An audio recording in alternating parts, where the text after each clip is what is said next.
mais extenso capítulo de nossa obra é o capítulo 34, atinente à ação direta de inconstitucionalidade.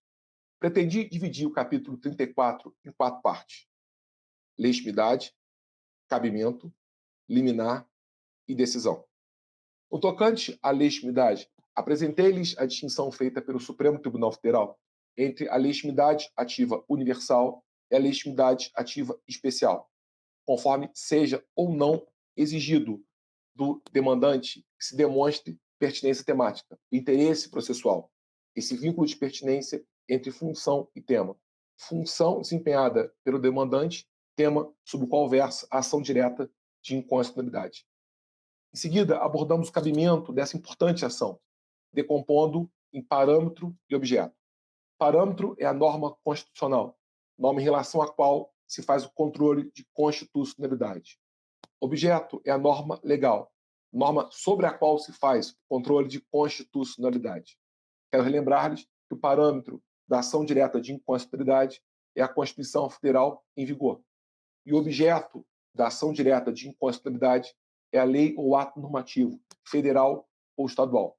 Peço atenção em relação ao parâmetro para a discussão sobre o bloco de constitucionalidade, que é uma proposta teórica de ampliação desse parâmetro para além da Constituição formal, de origem claramente francesa. Em relação ao objeto, peço atenção para a abordagem da lei ou ato normativo distrital, que pode ser objeto da ação direta de inconstitucionalidade, desde que possua índole estadual, desde que se prove que o DF produziu esse ato normativo, essa lei, no desempenho de competência própria do Estado, não também do município.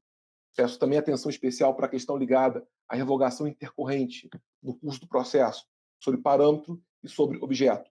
E a tendência que o STF tem hoje de não decidir que a revogação intercorrente do objeto extingue de modo obrigatório o processo. O STF tem feito 2 ressalvas que no texto estão agora consignadas. Primeiro, o início do julgamento, ou seja, se já houver coleta de voto, o STF continua julgando, mesmo após a revogação da lei ou do ato normativo. Ou a conduta processual do próprio demandado, no sentido de subtrair-se à jurisdição do Supremo Tribunal Federal, como fraude processual. O STF tem entendido pelo prosseguimento desse processo, mesmo após a revogação do seu objeto. No tocante a liminar, é importante lembrar que, embora a Constituição fale medida cautelar no artigo 102, inciso 1º, a linha P, e a Lei 9868, de 99, entre os artigos 10 a 12, repetir medida cautelar, em rigor técnico não há cautelar, e sim tutela antecipada. Até porque a liminar nessa ação antecipa o efeito prático de eventual decisão de procedência.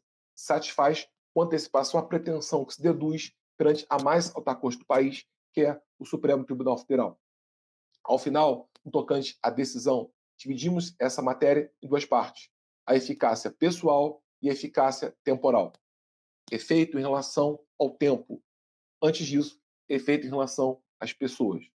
No tocante à eficácia pessoal, se diz que aqui o acórdão tem efeito erga omnes e vinculante, à luz de nossa Constituição, no artigo 102, parágrafo 2º.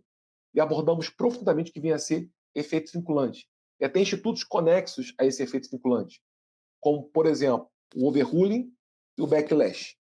O overruling é a guinada da jurisprudência que evita que o direito se fossilize, que é facultada ao próprio Supremo Tribunal Federal, e o backlash, que em doutrina é estudada como reação legislativa à decisão judicial.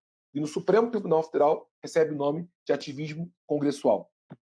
No tocante à eficácia temporal, discutimos que, em regra, o efeito é efeito ex tunc, é efeito retroativo, até porque no Brasil acolhe-se a ideia americana do ato inconstitucional como ato nulo, de John Marshall, e refuta-se a ideia austríaca do ato inconstitucional como ato anulável, de Hans Kelsen. Por isso, a decisão tem eficácia retroativa e alcança a norma desde o instante que veio a ser produzida.